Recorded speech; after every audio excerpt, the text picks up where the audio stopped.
Longtemps considéré comme un pays exportateur de matières premières brutes, le Bénin veut désormais miser sur la transformation locale et la valorisation de ses produits. Depuis plusieurs années donc, le gouvernement Talon fait du Made in Bénin un levier d'industrialisation, de création d'emplois et de souveraineté économique. L'ambition affichée est de produire davantage localement et réduire la dépendance extérieure, mais aussi renforcer la compétitivité des produits béninois sur les marchés internationaux. Mais ce pari du Made in Bénin, qu'a-t-il réellement transformé pour l'économie béninoise? On en parle avec Ebo Sacramento. Bonjour et bienvenue. Bonjour Madame Sanchiri. Alors, vous êtes consultant en stratégie et gestion de projet, également membre fondateur de la Dynamique Alafia. On vous recevait d'ailleurs il y a quelques semaines à ce titre et vous avez également été directeur adjoint de cabinet au ministère de l'Industrie et du Commerce. Je peux dire que vous avez quand même été au cœur de tout ce qui s'est passé. Le gouvernement du Bénin a fait du Made in Bénin un axe central de sa politique économique. Quel regard déjà vous portez sur cela? Déjà, merci. Je trouve que ce qui se passe au Bénin depuis 10 ans est extraordinaire. Parce que si on remet les choses dans leur contexte, tout ça a été décidé à un moment donné où on était dans une dynamique d'externalisation, de délocalisation. Et ce sont des réalités comme le Covid ou la guerre entre la Russie et l'Ukraine qui ont permis à tout le monde de se rendre compte que trop délocaliser, c'est un problème. Donc c'est dans cette dynamique-là que le Bénin a pris le pari osé, il y a une dizaine d'années, de stabiliser son industrie, de créer son industrie, de consolider son industrie. Donc fondamentalement, rien que par rapport à ce culot-là que le gouvernement du président Talon a eu, je trouve ça extraordinaire. Et justement, vous faites bien de parler d'industrialisation qui a été, je dirais, fortement mise en priorité. Quel a été son apport de façon concrète? L'industrialisation est le maillon qui nous manquait. Donc fondamentalement, nous avons une économie très agricole, donc secteur primaire. Nous avons un peu d'exportation. Nous avons un secteur tertiaire qui commence à grandir. Mais au milieu, le maillon qui permet de transformer la matière première en création de valeur et en emploi nous manquait. Et c'est ce maillon-là que, depuis 10 ans, le Bénin est en train de construire à vitesse grand V, puisque nous sommes en train de réaliser en une dizaine d'années ce que des pays réalisent en 30, 40 ans. Et c'est tout à fait à saluer. Et quels sont les principaux secteurs, j'ai envie de dire, qui ont été, je dirais, ciblés, qui ont été impactés par cette dynamique d'industrialisation? Ah, ça, on le voit très bien. Vous avez l'agroalimentaire qui est en train d'exploser, notamment via la campagne nationale du consommation local. On pourra y revenir. Vous avez également tout ce qui est textile et confection, parce que vous avez les textiles. Donc aujourd'hui, on prend le coton béninois qu'on transforme en tissu. Vous avez la confection. Donc au-delà du tissu, nous concevons des t-shirts et des polos que nous envoyons notamment aux États-Unis sur des marques comme Kiabi, US Polo. Exactement. Et ensuite, vous avez également, quand on enlève tout ce côté transformation du coton, vous avez de la céramique, parce que vous savez qu'aujourd'hui, mettons, au Bénin, on fait des carreaux, ce qui est assez exceptionnel. Oui. Et donc des carreaux destinés au marché local, mais également au marché international. On pourra aussi revenir sur ce qu'on peut appeler marché dans notre réalité. Donc vous avez déjà plusieurs secteurs comme ça qui sont en train de sortir, qui n'existaient pas, ou alors qui existaient, mais très peu, pas sur des chiffres ou des données qui permettaient d'être suffisamment consistants, mais qui sont en train de se consolider depuis quelques années. Est-ce qu'on peut dire, quand on vous suit, que le Bénin est en train de passer d'une politique, je dirais, d'exportation brute à peut-être d'économie d'exportation brute à une économie de transformation? C'est l'objectif. C'est l'objectif. Maintenant, pour que ça fonctionne, il faut que ça se passe dans la durée. Donc là, nous finissons 10 ans de base qui ont été bien cimentés par le gouvernement Talon. Et donc maintenant, nous sommes en train de démarrer un nouveau cycle de 7 ans où l'objectif va être probablement de consolider tout ça et de passer à la vitesse supérieure. Et justement, est-ce que ce secteur-là est assez structuré, je dirais, pour accompagner cette dynamique du gouvernement Talon qui va certainement se poursuivre? Quand vous voyez d'où on vient il y a 10 ans à où on est aujourd'hui, la structuration est en train de se faire à vitesse grand V, comme j'ai dit tout à l'heure. Nous avons aujourd'hui 20% à peu près du coton qui est transformé sur le plan national. Il y a 10 ans, ce n'était pas ce chiffre-là que nous avions. Nous avons aujourd'hui encore, c'est vrai, quasiment 50% de nos exportations qui sont au niveau de l'agriculture et du coton. Nous avons 10-12% qui sont dans l'anacarde et dans le soja. Donc oui, nous avons encore une part importante de matières premières qui sort. Mais quand vous regardez aujourd'hui, juste avec les 20% là qui sont en train de transformer, notamment à la GDZ, l'impact que c'est en train de créer, notamment en matière d'économie, en matière de ressources, recettes pour l'État, puisque quand on a des entreprises et des industries qui tournent, c'est aussi des recettes pour l'État. Et ensuite, vous voyez la projection que ça apporte sur le PIB, qui est quasiment de 7,5% depuis quelques années, et qui normalement devrait continuer à se consolider et à augmenter. Vous voyez des impacts directs. Et vous avez cité pas mal de choses, et il y a également la création d'emplois qui a quand même connu un certain essor. En quoi la création de zones industrielles, je dis de zones parce qu'il y en a plusieurs, il n'y a pas que la GDIZ, a contribué à procurer de l'emploi aux jeunes? Aujourd'hui, vous avez, et là vous le voyez physiquement, vous passez devant la GDIZ, des camions qui ramassent des jeunes et qui les déposent à la GDIZ pour qu'ils travaillent. Ce sont des jeunes qui ne travaillaient pas il y a quelques années. Ce sont des jeunes qui n'étaient pas forcément qualifiés. Donc vous avez le PSIE par exemple, qui sont des programmes qui permettent de valoriser ou de reconvertir la jeunesse béninoise pour qu'elle trouve du travail concret. Donc ça déjà c'est un impact immédiat. On le voit tout de suite, on voit des gens qui arrivent, qui travaillent, qui ont un salaire, qui peuvent se prendre en charge, qui peuvent contribuer aux ressources de leur famille. C'est pas négociable, c'est pas de la fumisterie, c'est concret, on le voit. Au-delà de ça, vous avez également un certain nombre de programmes qui sont en train d'être mis en place. On a déstructuré pas mal de formations, depuis le technique jusqu'à l'enseignement supérieur, pour rebâtir aujourd'hui des cursus, des curricula qui correspondent aux besoins du marché, qui correspondent aux besoins des entreprises. Donc c'est peut-être un peu tôt, au bout de 10 ans, pour faire le point. Peut-être qu'au bout du mandat 26-33 du président élu Ouadagni, on pourra effectivement faire un vrai bilan et constater, je pense, l'effet positif de tout ceci. On le souhaite en tout cas. Quels sont les axes majeurs de la transformation locale des produits agricoles et industriels? Les axes majeurs, je dirais qu'on a des spéculations. On a le coton, on a l'anacarde, le soja. Oui. On a également, je vais m'attarder peut-être dessus, les IGP, donc l'ananas pain de sucre, exactement, qui est notre... allez, on va dire le plus bel ananas du monde, sans vouloir être chauvin. On a également le Gary Sorhui, qui est devenu IGP également depuis peu. Ça veut dire que personne d'autre que ceux qui produisent le Gary Sorhui, suivant une recette et un procédé spécifique de cette zone-là, ne peut appeler le Gary Sorhui Gary. Donc aujourd'hui, c'est vrai qu'il y a plusieurs puissances qui ont déjà commencé à s'approprier la recette, mais au moins aujourd'hui, on est protégé de la même manière que le champagne est protégé en France. Exactement. Quiconque qui fait du spirit, du pétillant ne peut appeler cette boisson champagne. Nous avons également aujourd'hui deux protections que nous avons la responsabilité, le devoir de valoriser. Ce qui est déjà d'ailleurs le cas, parce que vous savez, je pense qu'il doit y avoir 1 ou 2 ans, nous avons signé des contrats en millions de dollars pour pouvoir exporter notre ananas pain de sucre en Chine. Et on sait que le marché chinois est un marché très exigeant, très fermé, avec des normes extrêmement difficiles à percer.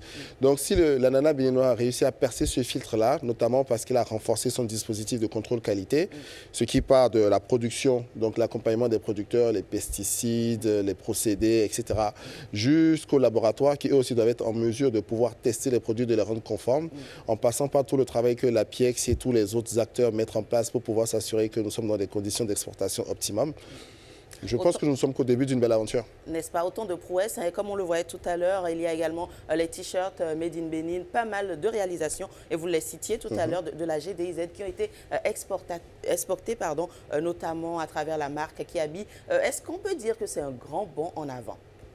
Ah, si on ne dit pas ça, je ne sais pas ce qu'on peut dire. Je ne sais pas ce qu'on dit parce qu'il y a 10 ans, on portait des habits importés.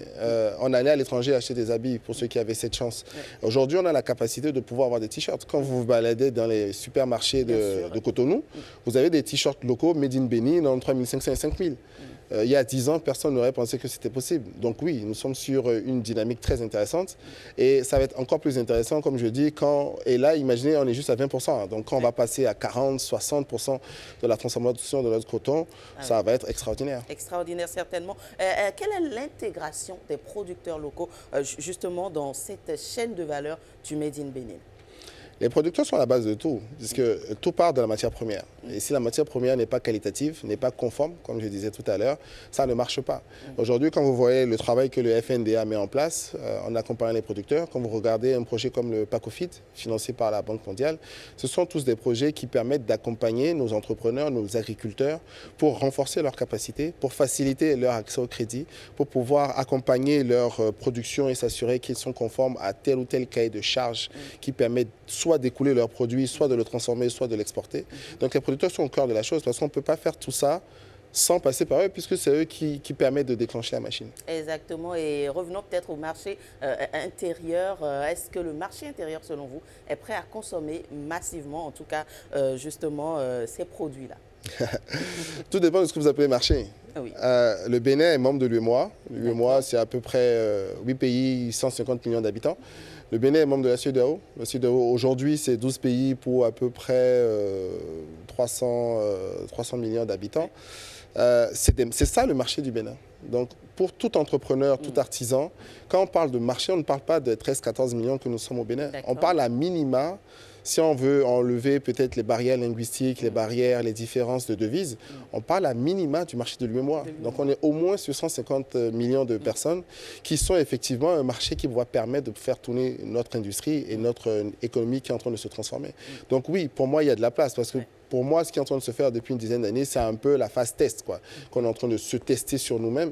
Mais à partir du moment où on change de dimension, où on est capable de vendre des produits béninois à Dakar aussi facilement qu'ils sont disponibles à Bamako, oui, là, on va commencer à parler de vraies choses. Donc, on n'a même pas besoin de rentrer dans les sujets de ZLECAf, tout ça. On a un environnement immédiat qu'on a la responsabilité de pouvoir dompter. Ok, alors dans quelle mesure justement cette politique contribue-t-elle à la réduction, je dirais, de la dépendance économique extérieure du Bénin? Ah, mais c'est automatique. À partir du moment où on crée de la valeur, où on crée des emplois, où on exporte nos produits, donc on exporte notre devise, forcément il y a un débalancement entre ce qu'on exporte et ce qu'on importe. À partir du moment où on s'autosuffit, on n'est peut-être pas encore au niveau du Guyana, qui est aujourd'hui le seul pays au monde autosuffisant, notamment sur le plan alimentaire. Mais à terme, on devrait pouvoir y arriver avec tout ce qui est en train d'être mis en place. Donc à partir du moment où c'est nous qui devenons producteurs, fournisseurs, la balance s'inverse et elle est à notre avantage. Et est-ce qu'il y a des retombées déjà visibles, je dirais, de façon concrète sur le terrain en ce qui concerne le Made in Bénin? Oui, tout de suite. Regardez, aujourd'hui, sur le marché, rentrez dans n'importe quel supermarché de la place, allez à n'importe quelle foire qui se fait, le nombre de produits locaux n'a rien à voir avec ce qu'on avait il y a 10 ans. Et au-delà même de la quantité, sur la qualité, les entrepreneurs ont été accompagnés par différents produits, par différents projets. Le gouvernement, les partenaires techniques et financiers. Aujourd'hui, vous avez des projets qui sont beaucoup plus présentables, dans des packaging beaucoup plus intéressants. Vous avez des logos qui sont beaucoup plus structurés, qui sont beaucoup plus attrayants. Donc nos producteurs ont été accompagnés sur le plan technique, sur le plan du commercial. Je ne veux pas citer le projet, mais il y a des projets qui accompagnent même nos entrepreneurs à doubler leur chiffre d'affaires sans aucune aide financière. Donc c'est vraiment du renforcement de capacités qui font que oui, aujourd'hui, vous allez dans n'importe quel supermarché, vous avez des produits béninois sur à peu près tout qui peut être transformé sans être à une échelle trop importante. Donc notamment dans l'alimentaire, dans les cosmétiques. Aujourd'hui, on voit des cosmétiques sur à peu près tout, à base de karité, à base de différents produits. Vous avez énormément de jus d'ananas. Je vais revenir dans notre ananas qui n'existait pas forcément. Et donc voilà, donc oui, c'est concret. Aujourd'hui, on le voit. Et la campagne nationale du consommation local est également quelque chose qui nous a permis de donner confiance à nos producteurs, de les décomplexer. Parce que oui, c'est la campagne du consommation local, mais ça part de la production jusqu'à la consommation. Et justement, on va revenir sur cette campagne, mais déjà ce modèle d'industrialisation, est-ce qu'il peut s'inscrire dans la durabilité? Il doit s'inscrire dans la durabilité. Et je pense que tout ce que le président Talon et le président élu Ouadani ont fait sur les 10 dernières années, c'est justement pour nous assurer d'avoir une base suffisamment solide pour qu'elle ne soit plus corruptible. Quand je dis corruptible, c'est-à-dire modifiable. Donc une fois que nous avons des fondations solides, oui, normalement, avec tout ce qui est en train de se passer, avec les projections qui ont même été revues à la hausse, c'est assez exceptionnel dans un contexte où justement on est en train de revoir toutes les productions à la baisse. Là, nous sommes en train de revoir notre production à la hausse. Nous avons des chiffres macroéconomiques intéressants, nous avons des notations financières favorable. Nous avons une augmentation de notre production, donc, via notamment le ministère de l'Agriculture, de l'Élevage et de la Pêche. Nous avons une transformation qui s'est accrue via donc, le ministère de l'Industrie et du Commerce, le ministère de l'Économie et des Finances, le ministère des PME, la PIEX, l'aide des PME, et j'en passe. Donc oui. Ok. Alors, et on commençait à en parler du mois du consommation local qui est en octobre, presque chaque année depuis quelques années déjà. Et plusieurs entrepreneurs participent. Vous commenciez à le dire au-delà de ce mois. Est-ce qu'il y a un suivi? Qu'est-ce qui est fait pour leur permettre de concrètement prospérer et d'obtenir des résultats concrets? Je vous ai cité tout à l'heure plusieurs membres de l'écosystème qui accompagnent les entrepreneurs. Ce sont des programmes qui sont interreliés. Là, des PME a été justement créées à cette fin pour servir de guichet unique pour pouvoir accompagner. Si vous voulez, on a là des PME qui accompagnent les entreprises de moindre taille et nous avons l'APIEX qui accompagne celles qui sont beaucoup plus importantes. Et ce que je peux vous donner, c'est que là, vous avez vu le gouvernement en train de créer des sortes de mini-ZES, de mini-zones économiques spéciales, qui auront vocation, plutôt que de s'intéresser aux grosses industries, à s'intéresser aux PME pour pouvoir les aider à agréger un peu leur production. Et donc, normalement, le décret a déjà été pris, donc ces zones-là vont être mises en place et vont permettre sur l'étendue du territoire national de pouvoir équilibrer l'accompagnement de ces entrepreneurs-là ou au même endroit, comme à la GDIZ par exemple, ils vont pouvoir retrouver l'ensemble des acteurs qui vont pouvoir les accompagner. Donc ça, c'est concret. Oui, et en ce qui concerne peut-être l'écoulement de leurs produits, est-ce qu'il y a des façons, des aides qui leur permettent d'accéder à certains marchés, par exemple? Nos entrepreneurs ont également la responsabilité de s'assurer que leurs produits sont compétitifs. D'accord. Ce que le gouvernement, de ma lecture, de la lecture des membres de la dynamique Alafia, ce que le gouvernement fait, c'est de poser les bases, c'est de faciliter, c'est de mettre en place des dispositifs financiers, c'est d'accompagner techniquement. Donc nos entrepreneurs doivent pouvoir profiter de tout ce dispositif pour pouvoir accéder à certains marchés. C'est vrai que des entités comme l'APIEX accompagnent, ouvrent, participent à des salons, même Bénin Tourisme, vendent la destination Bénin pour pouvoir attirer des clients. Mais c'est aussi la responsabilité des entrepreneurs, des artisans, de se renseigner sur les cahiers de charges des pays dont ils veulent percer le marché pour s'assurer des moyens dont ils disposent ou de l'accompagnement qu'ils peuvent venir chercher auprès de l'État pour pouvoir rentrer dans ces marchés-là. Donc la responsabilité est partagée. Est-ce qu'il y a des sensibilisations quand même à leur endroit pour les informer, pour leur dire il y a tel moyen, il y a tel canal qui peut vous aider dans ce sens? Ah, bien sûr. Comme vous regardez tout ce que la Chambre de commerce et d'industrie du Bénin, dont d'ailleurs nous avons vu la maquette de la construction du nouveau siège qui est magnifique, fait, quand vous voyez ce que la Chambre des métiers de l'artisanat réalise, oui, c'est une sensibilisation continue. D'accord. Parce que on a de nouveaux entrepreneurs, de nouveaux artisans tous les jours. Exactement. Donc ceux qui ont participé à la session précédente ne sont pas forcément au courant de ce qui se passe maintenant. Donc c'est un effort continu que ces deux chambres consulaires réalisent, d'ailleurs que je salue au passage. Ok, est-ce qu'il y a des défis? Quels sont peut-être les défis qu'il reste à relever pour que justement cette stratégie produise l'effet réellement escompté? Maintenir le cap. Maintenir le cap, tout simplement. Tout simplement. Alors, comment analysez-vous globalement les résultats et perspectives de cette dynamique, de façon globale? Alors, vous dites dynamique, ça me fait penser à dynamique Alafia, mais je ne ferai pas de digression. Exactement. Pour maintenir cette dynamique, il faut qu'on reste sur la même lancée. Et c'est là, justement, que la dynamique Alafia s'inscrit dans la mobilisation citoyenne. Parce que pour qu'on aille dans la même direction, il faut qu'on tire le wagon dans le même sens.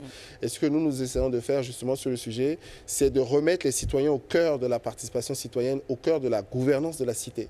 En allant vers eux, en leur expliquant, donc là, à la base, nous allons expliquer la vision 2060 dont nous nous sommes dotés.